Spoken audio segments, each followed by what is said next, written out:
Привет, Stalkers. Dinka Rubles. I'm out here on the Into the Zone Stalker Stealth Camp Challenge.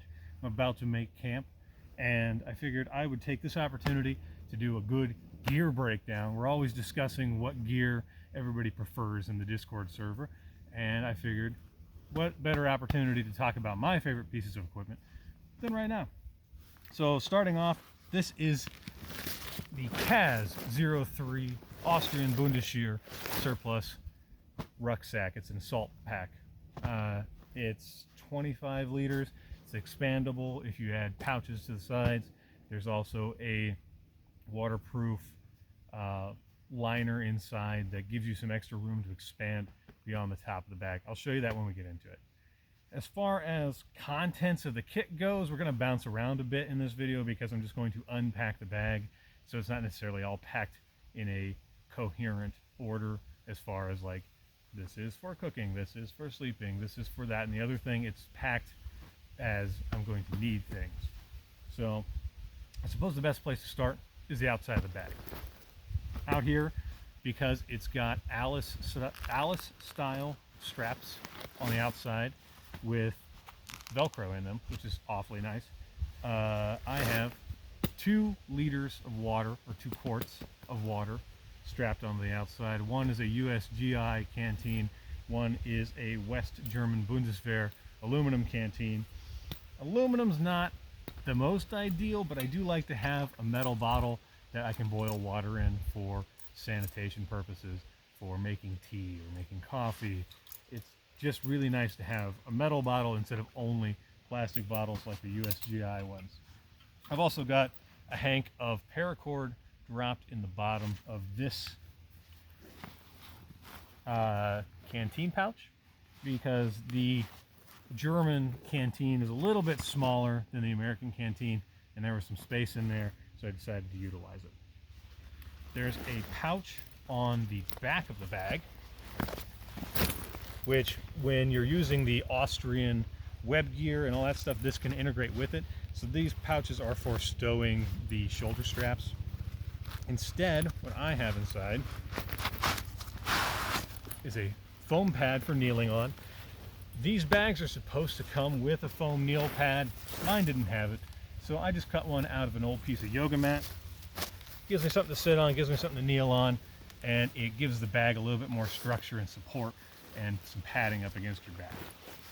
In that same pocket, I have a piece of flat plastic. I use this as a cutting board or a countertop when I'm preparing food, and I have a small little grill that I can throw over the fire when I'm cooking. Strapped to the bottom, a Thermarest Z-Pack, closed cell foam sleeping pad, and a USGI style casualty blanket. Or casualty tarp. This is a Mylar lined tarp that's going to be part of my Ranger Roll sleep system. It's going to get cold tonight, so I'm adding that extra Mylar layer just to help reflect some body heat and keep things a little warmer. On the front, I have a saw ammo pouch. What's really nice about this is that you can pop it off. So if I were to go out hiking away from camp, what I keep packed in here is a mini backpacking kit. So everything, all your essentials, everything you need, all your quick grab stuff. So if I'm away from camp, take this off, take one of the canteens, throw them on my belt, I'm good to go. I don't need to lug this whole thing around with me. I have all my essentials. And then I have a e-tool down here that's good for digging fire holes, that's good for digging cat holes for going to the restroom in. You can use it as a stool. It's a heavy piece of gear, but it's got so much utility that I think it justifies the weight. Inside of my essentials bag, I have a tourniquet. Generally for camping, you wouldn't necessarily need to carry a tourniquet. I have firearms with me this weekend in case of an accident. I want to have this so I don't bleed out in the woods. Little bit of bank line, tarred bank line. There's no sense in wasting your expensive paracord for bushcraft or lashing projects and that sort of thing. Use bank line. It's fantastic. I have a water bottle, a crushed, just a regular cheap, Walmart mega pack of water bottle.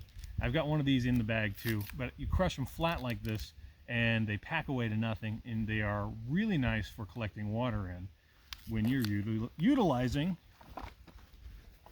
a Sawyer squeeze. That's a Sawyer Mini. It can tie straight into these regular water bottles. So you scoop water out of your water source, screw it onto there, squeeze it down like this, it filters it out. Fresh, clean drinking water. These are easier to fill, and they're a lot less awkward, and they're a lot less prone to bursting than the water bag that comes with the Sawyer kit. A pair of gloves, just for handling hot things, or you clearing out pricker bushes, or just gloves are nice to have. They don't hardly weigh anything. I've also got these on. Normally I also wouldn't carry these in addition to those, but it's going to get cold tonight. We're looking at temperatures in the low 30s, so I wanted to have something in merino wool just to throw on while I'm sleeping to help keep things a little warmer. I have some fire kit. I have a ferrocerium rod, and I have a tin of char cloth. So tinder to catch the spark to get a fire going. Multi-tool, 1,000,001 uses, doesn't weigh that much, no reason not to carry one. I have a headlamp. This is really nice because it's got white light in a couple different settings, and it also has red and green LEDs for maintaining night vision, for keeping a lower profile at night, just better light discipline. It was an inexpensive, I think it's Energizer brand. I got it at Walmart. There's no sense to spend huge bucks on a headlamp. Ouchie Boo Boo kit. Band-aids, moleskin, tape, pair of tweezers to pull ticks off with, some sunscreen, some bug spray, heartburn pills, some ibuprofen for headaches. Just your ouchie boo boo normal little med kit. And I've also got, in case of emergency, a whistle, and it's in here, but I have a compass as well. Actually, just this afternoon, getting out to camp, not this, but the compass saved my butt because I got completely turned around bushwhacking towards where I thought I wanted to camp, and the terrain turned out to be a lot worse and a lot more densely foliated than I intended, or expected rather. And this compass really saved my bacon, because it's really, really easy in the woods to set a bearing, say, I want to go that way, and then run into thick brush, see a path around through thinner brush that you want to take, and then you end up going off in a completely different direction. So a compass is fantastic. Always carry one. I've got a Kamenga. Get a base plate compass, get one of these. You really can't go wrong as long as it's not a cheap children's toy. Get a real compass. It'll save your butt. And finally, a lighter, just a big lighter. Take the child safety cap off the top, because when you've got cold fingers and you're trying to start a fire, you don't want to have to fight with that thing. Wrap a little bit of duct tape around it. Acts as tinder. Duct tape burns really well.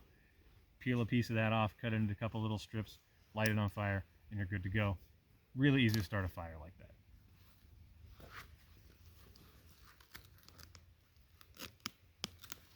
Getting into the pouch, starting at the top, there's a zipper pocket here right underneath the lid. Inside of there, I carry my hat. I also carry my poncho, because I want this, if a rainstorm kicks up, to be as readily accessible as possible. I don't want to have to be digging through my bag trying to find where the hell did I store my poncho. I want it to be right here on top. Additionally, if it's not raining hard enough, then I'm going to pull it out. It is on top of my bag, which will hopefully keep some of the things inside the bag a little bit drier. This is nice. This is a Miltech Flectarn USGI copy poncho. You can use it as part of your shelter system, or you can use it as part of your sleep system, part of your ranger roll, or to keep the rain off of you. 1,000,001 uses. Maps, hunting permits, all sorts of good stuff right there in that top pocket. Taking the lid open, because you can take it off on this bag, there's another pocket right here inside. Wooby, part of my sleep system. I just use this big pocket right here as a stuff pouch. You stuff it right in there, zip it up, easy access. If it's, you know, getting a little cold around camp, but you haven't got your tent, like your sleep system all set up, pull that out of there, pop it on, keep warm. Real handy.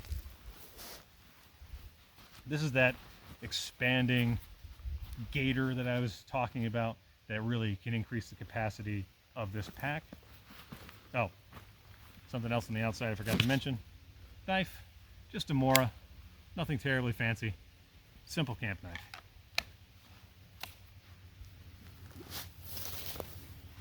Inside, name of the game when you're packing your bag, at least in my opinion, admin pouches. Get a big bucket bag. You don't want a bunch of little built-in pockets. Big bucket, and then fill it up with smaller bags that are organized to keep your things easy to grab. Right here on top, because it was the last thing I packed before I left the house, big bag of food. That's my food for the weekend.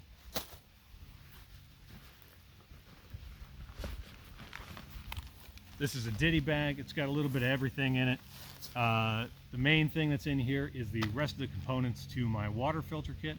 It's got another squeeze bottle. It's got the syringe to clean the filter out if it gets jammed up. It's got a straw so you can hook it to the filter and drink straight from the source. I keep all that stuff on me. I've been out in the woods before when the filter's gotten clogged and failed, and if you don't have that syringe to blast it out, you're kind of screwed. I've been there and done that, and it's no fun. So just a ditty bag full of assorted supplies. This is that ditty bag. This is the bag that my Miltech poncho I showed you came in. All of these bags are just recycled, you know, bags that other products have come in. So this is my poncho bag, and it's also my ditty bag. Inside, you can see I've got some butt wipes, some cards, in case you get stuck inside the tent on a rainy day. It's nice to have something to entertain yourself with. Another one of the crushed water bottles for the water filtration system. The syringe for cleaning out my Sawyer squeeze, which I mentioned. The straw for that. The actual squeeze bottle that came with the Sawyer system. I've got some water purification tabs. It's nice to have 2 options for purifying your water. 3 if you're counting a fire, because like I said, I have been out in the woods before when the Sawyer has clogged up and failed, and I didn't have this with me. So if I didn't have this guy, I wouldn't have had a portable mobile option for sanitizing water. A lighter, they've got them everywhere because, oh, look at that one being, this is why you carry more than one. I think that one's out of gas. All right, that's all right. It's still useful. It's still throwing sparks. It'll still work as a ferro rod. I still have the duct tape wrapped around it. So I'm going to hang on to this one, and we're going to do a little bit of bushcraft challenge stuff, starting fires without an open flame with this. So not a huge loss, but that's why you carry multiples. A candle, which is just another good option for starting a fire if things are wet and you can't get good tinder. You start this, get it burning. It'll burn for quite a while underneath your little twig pile and really get things going. You can also use the Esbit fuel for that. This is my kitchen bag. It's got lids for my cook pots, for my cook cups. It's got my spork. It's got some fish jaw spreaders for hanging boiling containers over the fire or from retrieving them from the fire. It's got another lighter in there just because you can't have too many lighters. They don't weigh anything. So this is my kitchen bag. Inside, like I mentioned, I have lids for my cook cups. I have 2 cook cups. One is wrapped around my canteen. That's the GI style one. And one, like you saw, is wrapped around that water bottle that's part of my stove pack. I've got a spork, which is also a little knife, just a simple little something to eat with. I have an Esbit stove that I'm not carrying this weekend, but I do have some Esbit fuel for it. I keep that in there. Keep it wrapped in foil, and it keeps that terrible fish smell contained. I've noticed that smell will seep right through Ziploc bags, but the foil will keep it under control. And then, like I mentioned, fish jaw spreader, which is really good for either hanging, cooked cups over a fire or for retrieving them from the fire without burning your fingers. Tent spikes, I've got 6 of them. You can carry more, you can carry less. It seems like a good, happy number to me. Stove fuel. I carry a Traja style alcohol stove. This is the fuel that goes for it. This is my primary cook system after a campfire, if I've got one. And it nests together, but of course it came apart. And it is just a bottle of water, a cup, Traja stove, alcohol stove, and it's down there inside. And it all just nests together like that, and it packs away pretty well. I've got a merino wool neck gaiter in there. This has got 1,000,001 uses as well. Cover your face while you're sleeping, stay warm. You can use it as a towel. You can use it to pick up hot things. You can use it to keep the sun off your neck. They don't weigh anything. They've got 1,000 uses. I highly recommend grabbing a merino wool gaiter.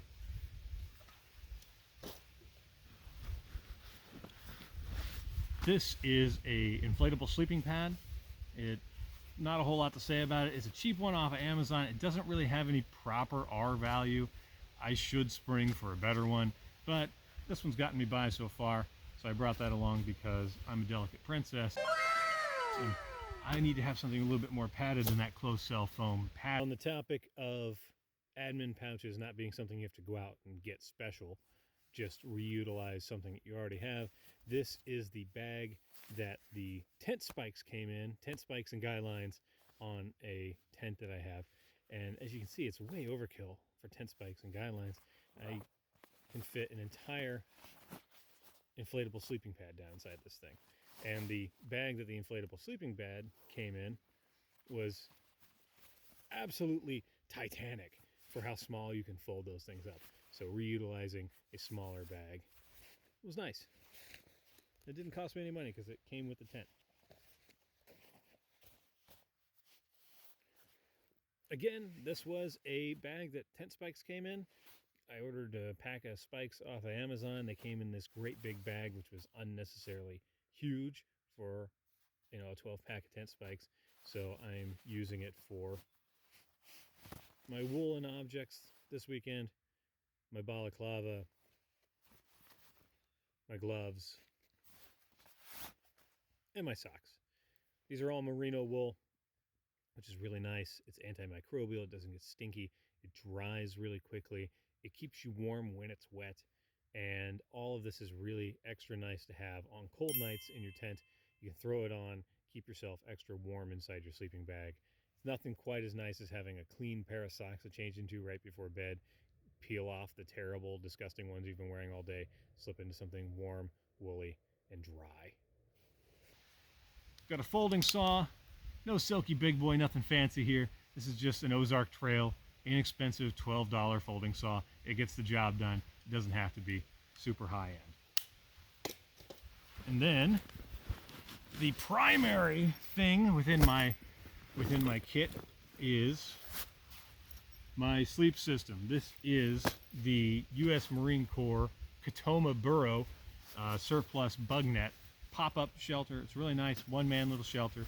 I also have an OD green 9x9 tarp in here and a quick deploy ridge line. So my entire sleep system in here weighs about 3.5, 4 pounds.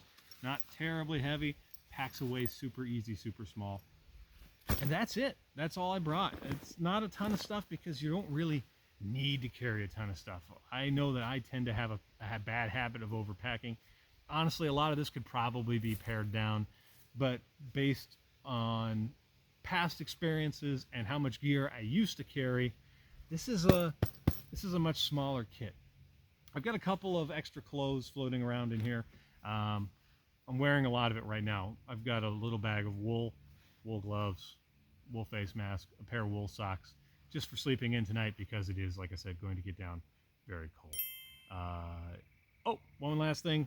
Not part of my intended kit, but because the forecast suddenly changed from low 50s to low 30s as the weekend got closer. I did bring an extra sleeping bag. I don't know if I'm going to need this, but I figured it's better to have more warmth than less warmth when it's going to be that cold. But I think the Ranger roll system I'm using this weekend should be sufficient. This isn't that heavy. It's just bulky. But it wasn't so inconvenient to carry that I wouldn't have been shivering in my burrow wishing that I had brought it had I not, you know?